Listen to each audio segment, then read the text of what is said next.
Crimson Desert is gonna be one of the best games of the decade. There is no question about it. Initially, when it first dropped, yes, I understand the skepticism some people had saying, oh, it's too big, oh, it's too vast, it has too many mechanics, had too many possibilities, it looks too good. And initially, yes, it seemed right to be skeptical about because of how much this game offered to us.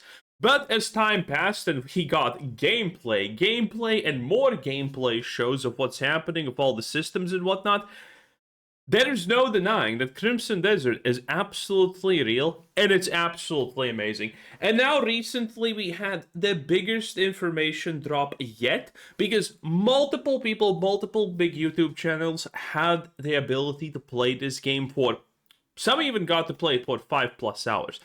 And the experiences that they got were absolutely uncurated, so they could go in whichever direction they wanted and do a lot of things. This game has so much, and that gave us so much information about the stuff that we had no even idea about. You know, more information about the dragon riding. Turns out this game has banking, by the way. Yes, the currency system, and yes, there's a currency system. And, you know, the wealth of the game and how you acquire money and whatnot in it is actually pretty insane. There's a lot to do with actual town managements and stuff. The skill tree, yes, the skill tree, which actually solved one of my biggest potential issues with the game, aka the ability to learn moves from enemies. Turns out you can bypass that, and I'm not gonna lie, that sounds amazing. In any case, Crimson Desert is without question shaping up to be absolutely monumental. Granted, it does cost, what was it, 60, 70 bucks? It doesn't matter, you know? If GTA 6 can cost 1,000, then this can cost... I'm joking, obviously, that's stupid. But yeah, Crimson Desert, even if it's $60, well, it is from a AAA developer, so...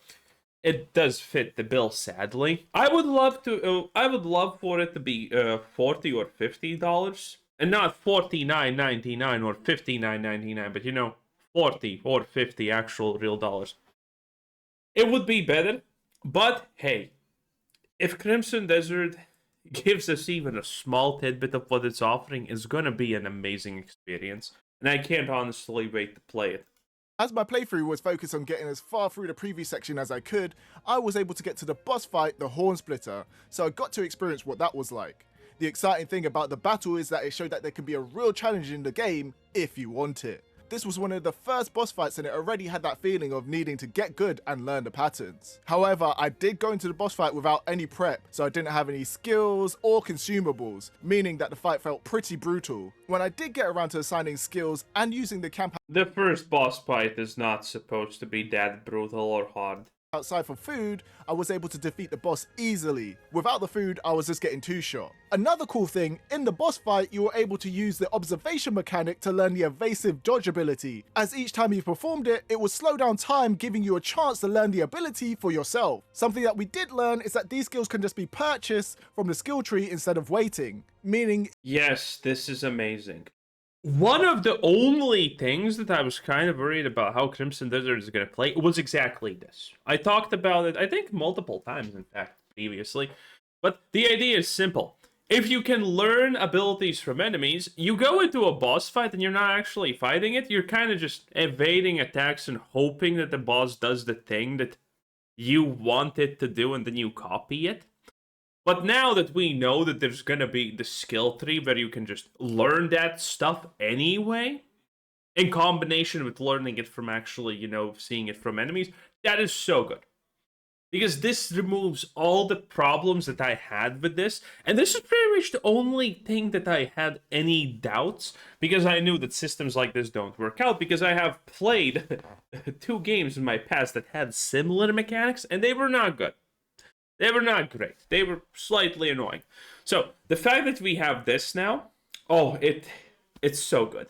If you want a particular build, you don't have to wait. Though I do think the preferred method will end up being to observe, so you don't end up using any skill points. What we love is, like Elden Ring, defeating bosses will give you some gear, and this may be a weapon, armor, or some other useful item. For defeating the Horn Splitter, I got the Sword of the Lord. Abyss cores function like slotted skills. And for this weapon, it allows you to send out waves during the final hit of your combo. The weapon itself didn't do any crazy damage, but we're sure that upgrading it at the smithy will probably boost the damage. And from the endgame portion of the demo, Okay, weapons, armor, and items that give unique in-game abilities. Hugely love that. Hugely love that. There are games that don't do this properly, like for example, Diablo 4, garbage. But there's a lot of games that do this properly, and it feels so good to get an item that actually does something unique. Bloodborne is probably a massive standout for this. Obviously, all the Souls-like series do this because, you know, every weapon has something unique about it. And that's really cool. You can get a build out of this. It can improve your gameplay. It's fun. It's a fun switch and change. I am not a fan of any MMORPG or any game at all that, you know, just continues to be the stale basic three attacks and you can't ever change it. When you have the ability to change it, oh, that's so good. we got to play with some pretty crazy weapons. So there's definitely going to be some Abyss cores out there that we're going to have fun with. One of the most overlooked features of Crimson Desert is the ability to go into first person. This really shows off the game's visuals. While playing, it gave a better sense of the environment. And this isn't just something that you're able to access at certain parts of the game or from specific parts of the map. You can change to first person at any time you want, and if you want a closer look at Cliff or any of the other characters, there's an option to flip the camera around to take a closer peek. I would just like to quickly mention the cooking as well, because it had way more depth than I was expecting. I didn't fully get to understand it, but from the time I had hands-on with it, it's very much like Breath of the Wild, as you have recipes that you can make, or you can just throw in whatever you want using the improvise system into the pot. Just like Red Dead and other games, you have a hunting feature, so you can track down animals and skin them for meat, meaning that there's probably some crazy meals that you can make. Very nice. Any crafting thing that actually resembles, for example, New World is actually good. I kind of like these crafting style of systems, and this does seem like it, so I'm happy. For buffs and other items. Also, I got to experience the dragon, and that thing is crazy. Unfortunately, I do not have footage for it because that is part of the endgame save, but trust me when I say that this thing was super fun. It isn't just fun flying around on the dragon, because you can also shoot fireballs and breathe fire and wipe out whole platoons. Yeah, we kind of see it. Absolutely amazing.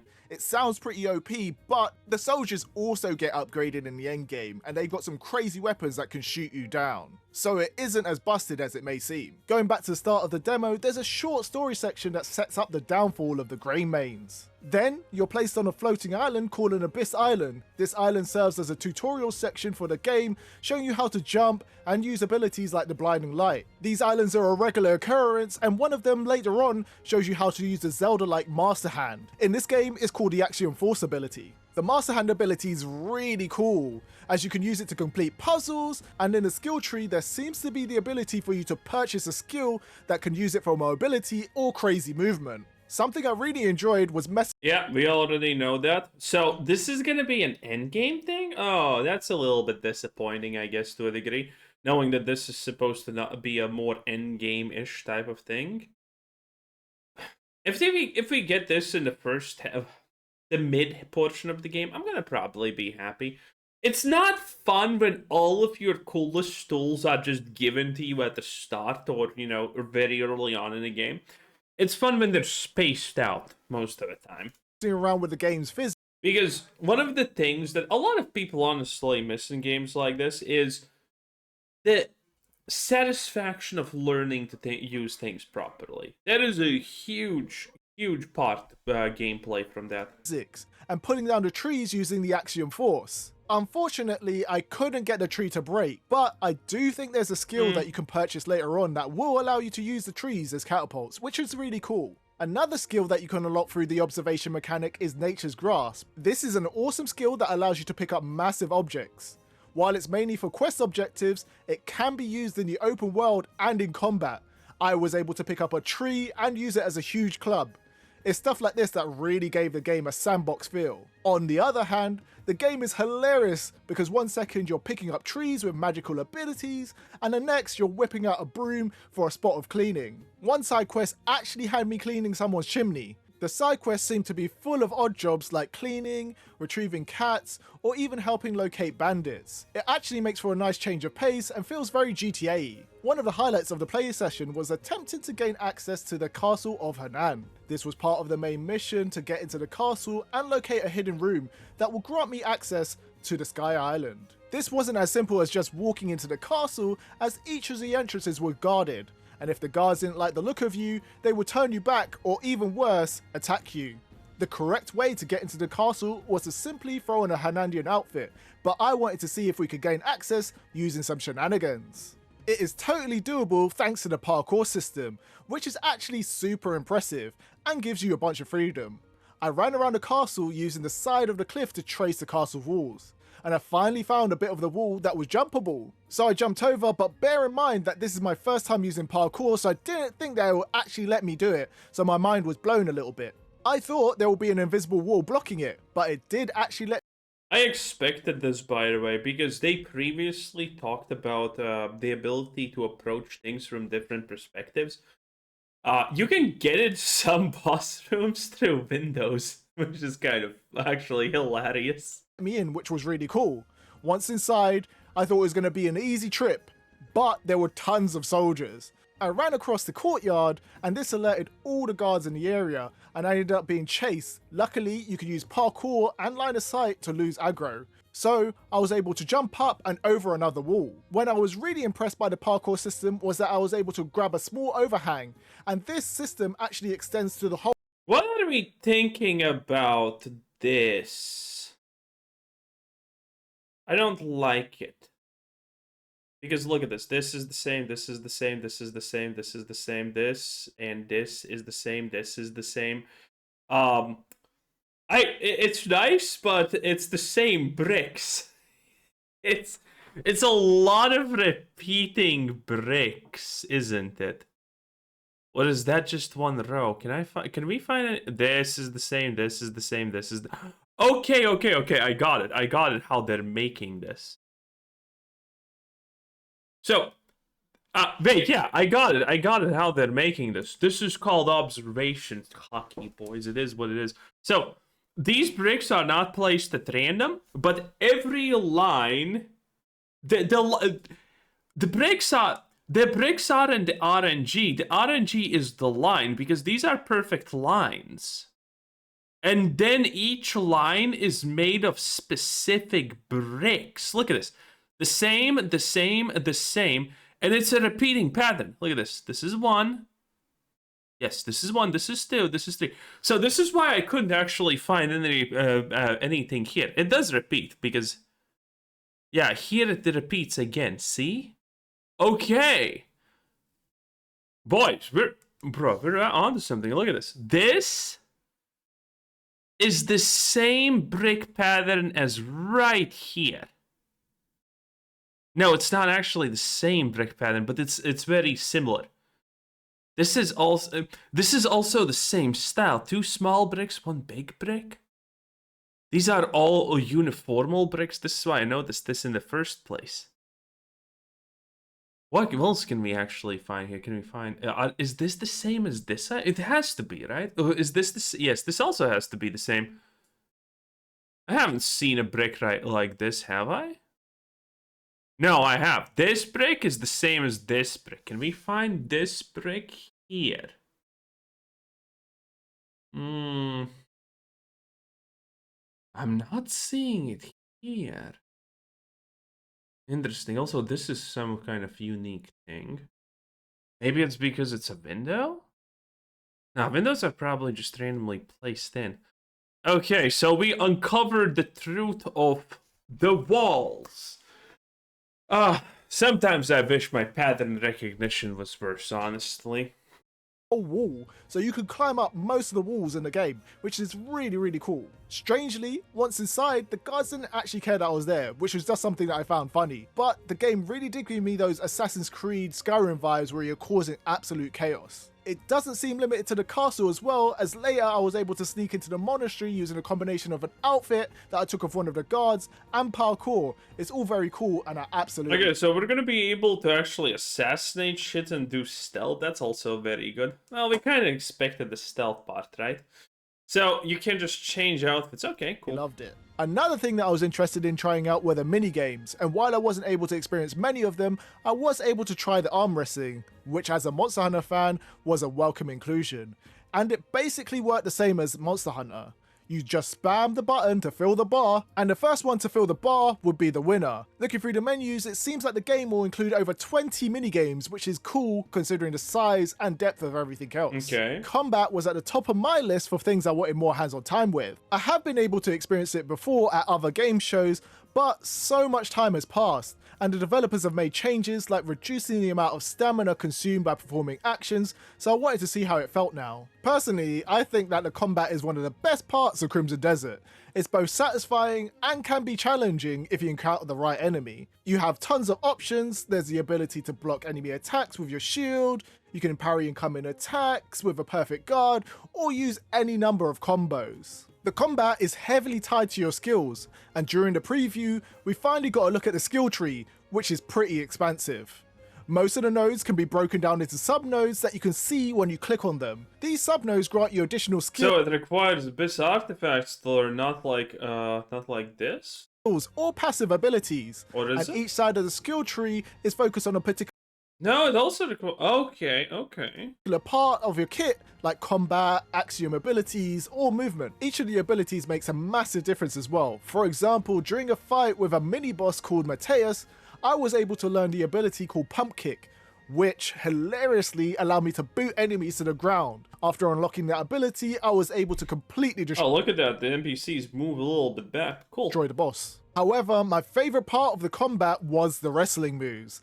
They are 10 out of 10 to perform. For those that don't know, there are WWE style wrestling moves that you can unlock via the skill tree, and they are extremely powerful. You can literally unlock the ability to close out enemies in one hit, RKO them, and body slam them, or even suplex them. The crazy thing is that you're even able to do this against bosses, and it does some chunky damage. Unfortunately, I don't have footage of it, but during the endgame save that we got access to, you can use the upgraded abilities to repeatedly chain wrestling moves, and it's extremely satisfying. Overall, I love the combat and I think that you guys will like it too. Another interesting tidbit that I found out is that you can essentially transfer skills between characters. You only need to buy them once on one character, and each character skill tree is actually pretty extensive. This makes it super easy if you're leveling up multiple characters. This is good because we wanted super extensive. I personally extremely wanted every character to feel like its own thing. You need to purchase a skill type once and you'll have it for all characters. So essentially, grapple skills, you purchase them on Cliff and then it'll be available on all the other characters for you to use.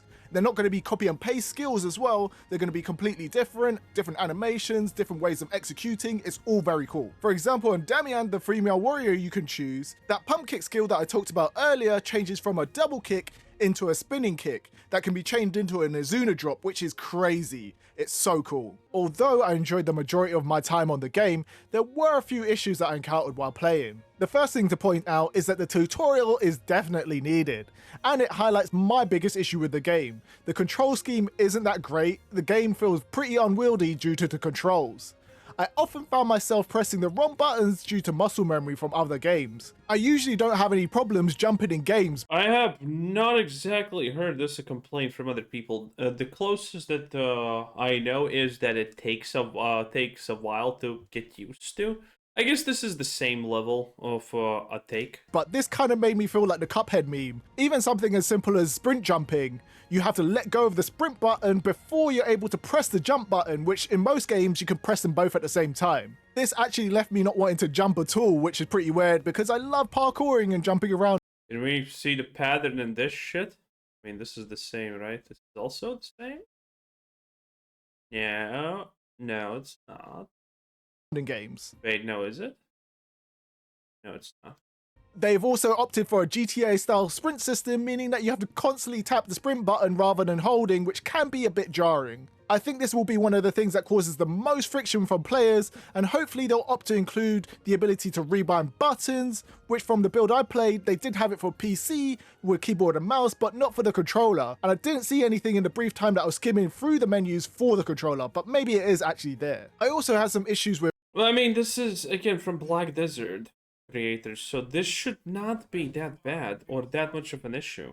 frame pacing and stutters. There was also a crash during the session. However, after speaking to the Pearl Abyss rep, it seems like it could have been an issue with my specific PC station, as everyone else that played didn't have these issues, and all you needed to do to fix it was press the Windows key on the keyboard. They said it was a Windows driver issue, which did seem to match up because the driver would actually reset the refresh rate of the monitor. It is good to point out though, just in case the issue persists into launch, though I do have a feeling that it probably won't. Generally, the game was... The game is ridiculously well optimized. I mean, tech people... I'm not a tech person, I can't tell you anything about it. But every tech person that's credible in the gamer space has pretty much said that this thing runs very good. It's very well optimized. It's good. It's good. They don't have to worry about that at least probably too much. Anyway, that does Oryx Gaming 10 out of 10. Bye.